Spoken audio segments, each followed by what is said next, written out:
Masaya guys, masaya.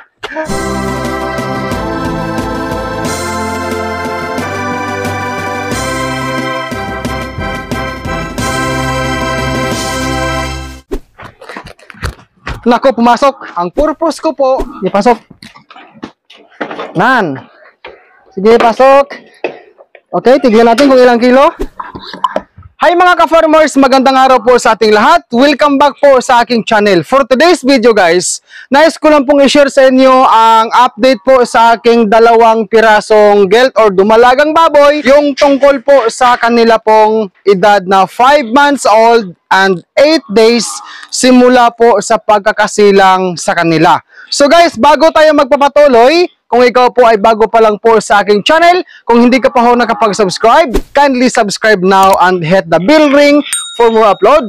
Okay guys, so ang ating gagawin ngayon guys na isa sa mga update po ni Dodong ay isasama ko po ang halo ngayon ng King's Beta Plus Animal Feed Supplement sa G-Station Feeds. So dito ako guys maglalagay ng trapal, yung sako, no?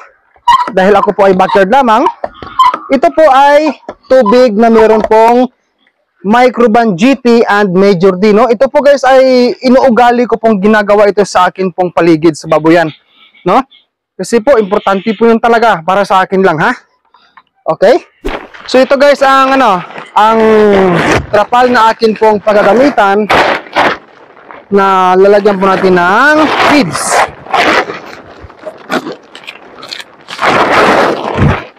Guys, pasensya na kayo sa akin ha. Kasi kung ano yung katotohanan sa aking buhay backyard piggery, yan po ang totoo. So, sandali lang guys, kukunin ko lang po ang feeds po Okay. Ito lang naman guys eh. Ayan. Asa naman natong kuan may? King's Beta Plus. Okay. Kukunin po natin. Ayan. Dito natin ilagay mamaya ang feeds. Ayun na mga kababayan, umingay na po sila. Ha? Kasi po, naamoy na po nila ang feeds.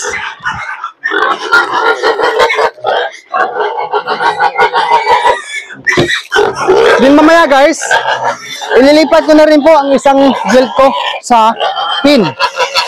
Gestating pin.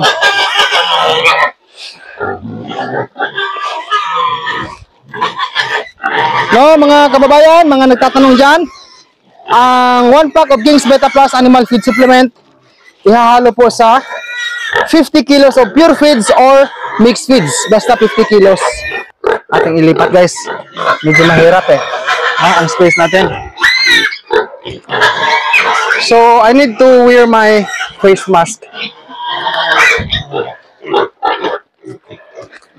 Hindi po ito matagal guys sa paghalo natin dahil konting lang to, konting mixing para maghalo ang feeds at ang King's Beta Plus.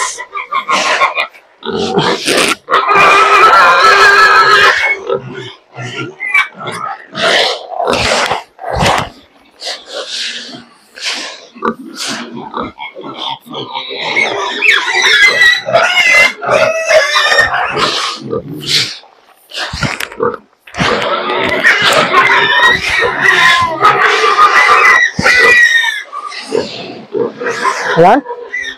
Ayan guys, panahon na para ilagay sa balde.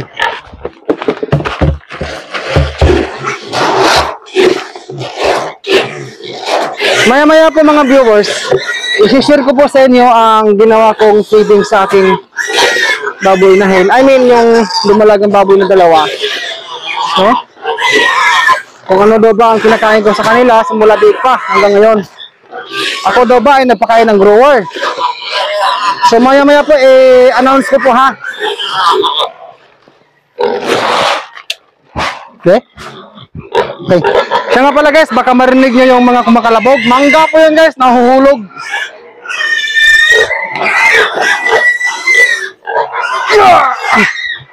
Kabugat ba? A few moments later. Wait lang guys ha. Magpunas tayo guys ng ating pawis. Pinapawisan si Dodong guys eh.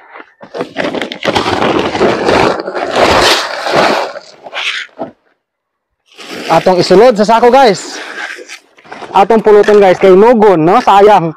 Ito po ay kasama ba sa presyo? Okay. Ayan.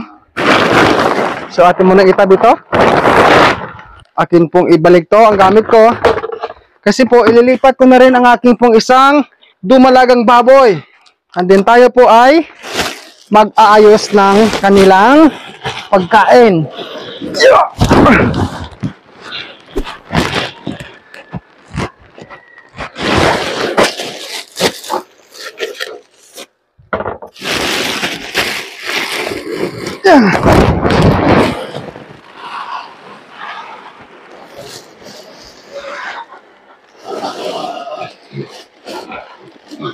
Ngayon pala guys, mag-pure feeds na ako sa kanila sa edad nila ngayon. Pure feeds ng gestation. Oh, parang kasya. Try natin.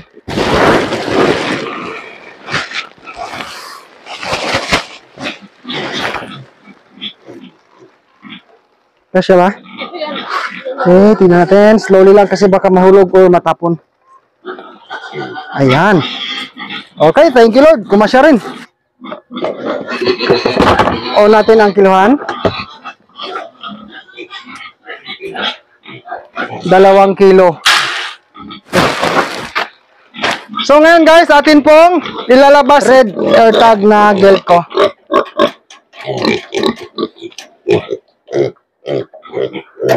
Tsaka ngayon guys ay akin po siyang kikiluhin bago natin doon lipat sa kabila, no? Kabilang area.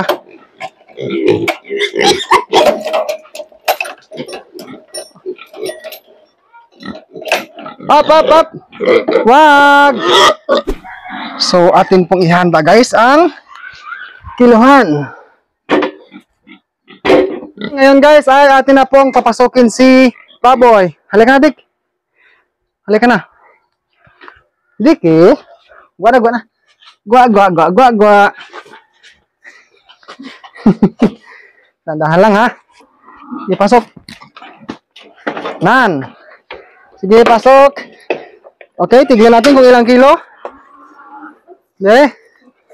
131. 130. 130. Yan. So ngayon atin siyang palalabasin guys. Dito na lang siguro.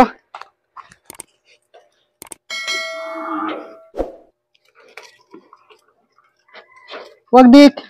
Huwag mong kainin ang pantali. O halika. Go out na, go out. Dicky, come on. Come on, go out. Okay. Maya-maya konti guys, maghahabulan na po kami ng baboy na ito. Labas ka na, labas. Okay. Yeah! Bugat niya so. Yeah!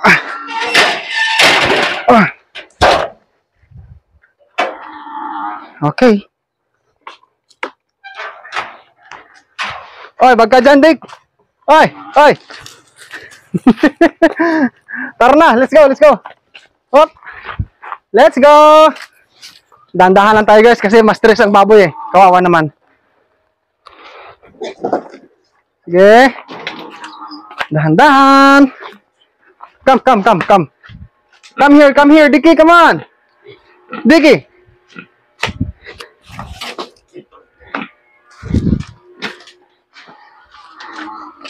Oy, bumalik ka Dicky, come on.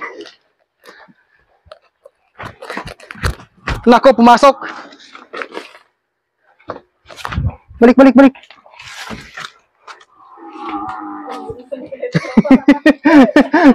Masaya guys, masaya.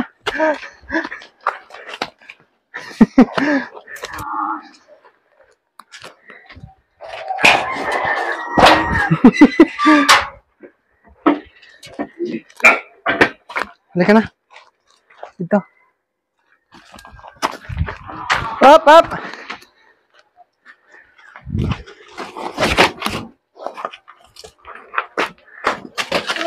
Up. Pasok, dahan-dahan, slowly.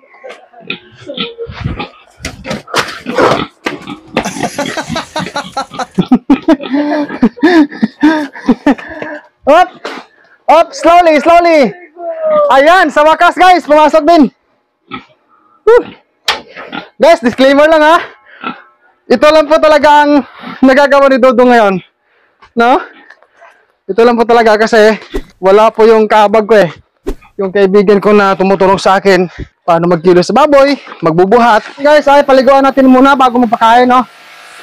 Yan, magkakasama na po sila guys dito sa kanilang magkakaibang pins. Ito pala guys, oh, viewers, ang mga nagtatanong sa akin dyan, may buho to guys, o butas ha. Yan, oh, kung paano ako naglilinis, ayan. So, ganyan po, tinatanggal natin yung pangharang na goma, yung chinilas na mga malilinis na ginawa kong pangharang. No? Tapos, ganyan po guys. Yan. Yan, spray tayo. Dati kasi guys, yung kabila dyan, walang buho o walang butas ng pasungan. Pero ginawan ko na rin po para hindi masyadong hassle. Sinasandok dati ang paglinis sa tubig. Kaya bandang huli, ginawan ko po ng butas. Tapos po ibabalik ang pangharang. Yan. Okay?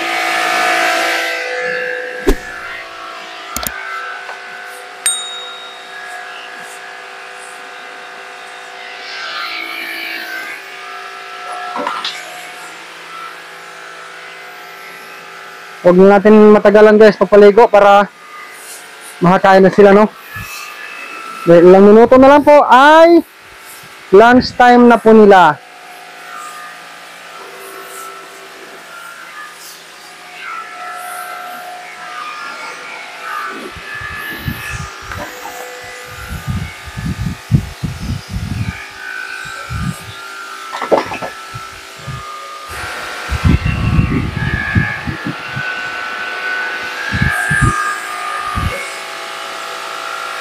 So paligawan ko lang siya guys kahit na na-stress siya sa palipat sa kanya.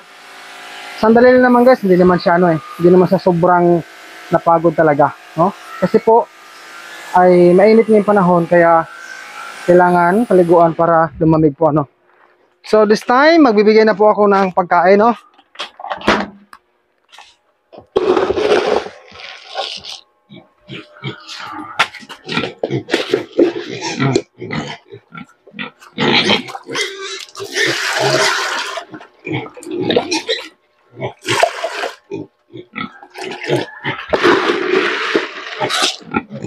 Come on, come on.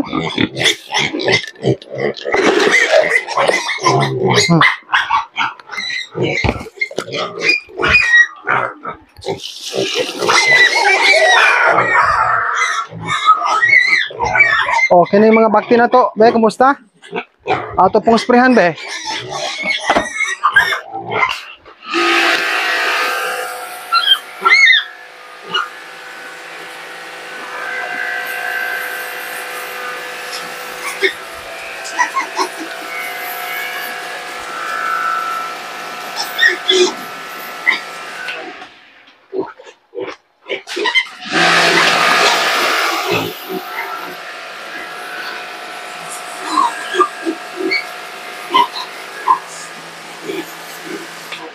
Okay. So bigyan ko muna guys ng pre-starter feeds ang akin pong mga biik para hindi sila mag-iingay guys, kasi mag-iingay yan kung magsasalita ako tapos naingay sila, so madi-disturb tayo. Come on, Diki.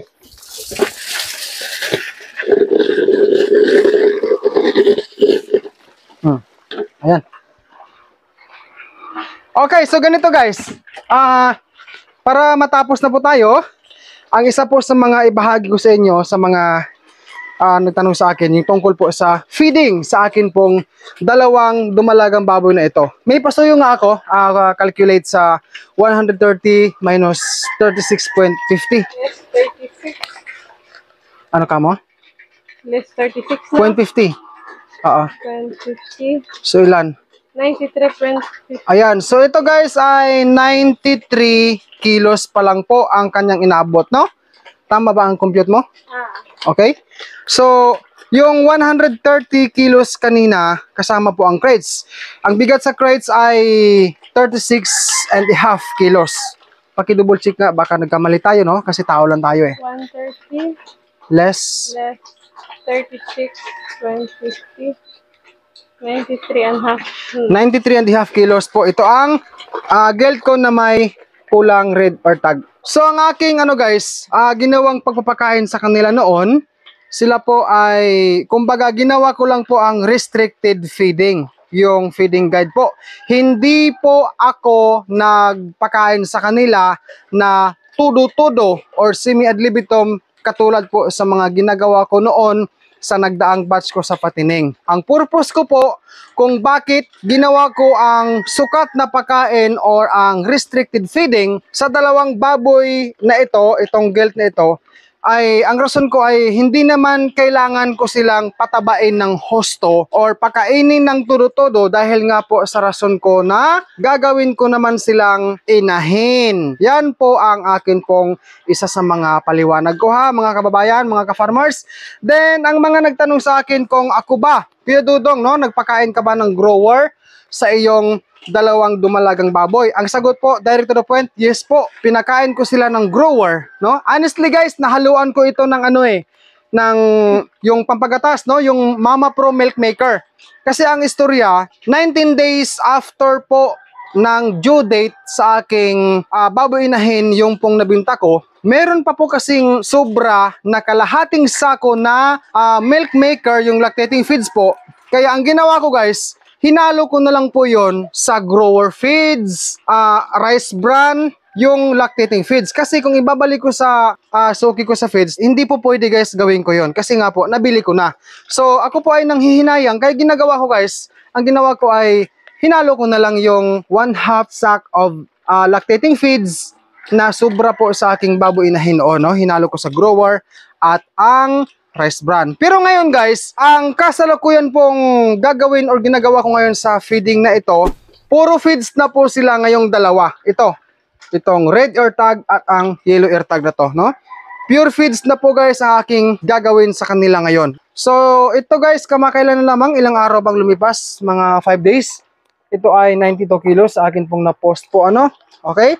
Tapos ito ngayon ay 93 and a half kilos po siya. Ngayon ko lang siya guys nilipat dito itong baboy na to kasi nga po ngayon lang po ang totally na tuyo at matigas na ang sahig, no? Before we end this video, shout out po muna kina kabayang Manny Zambrano watching from Oman, Muscat, kay kabayang Rally Garcia, Ken Gina, Joshua Militon at syempre po sa inyong lahat viewers, shout out po sa inyo. Ang King's Vita Plus Animal Feed Supplement mabibili po sa Agrivit Stores nationwide. Kung hindi ito available sa inyong lugar, maaari po kayo mag-direct order sa Shopee sa KBM Agrivit Lines. Pwede rin sa Facebook page ng King's Vita Plus Animal Feed Supplement. Link nila ay nasa description o pwede po kayo mag-text o tumawag sa kanilang cellphone number 0917-795-0220. Available po ang COD or cash on delivery.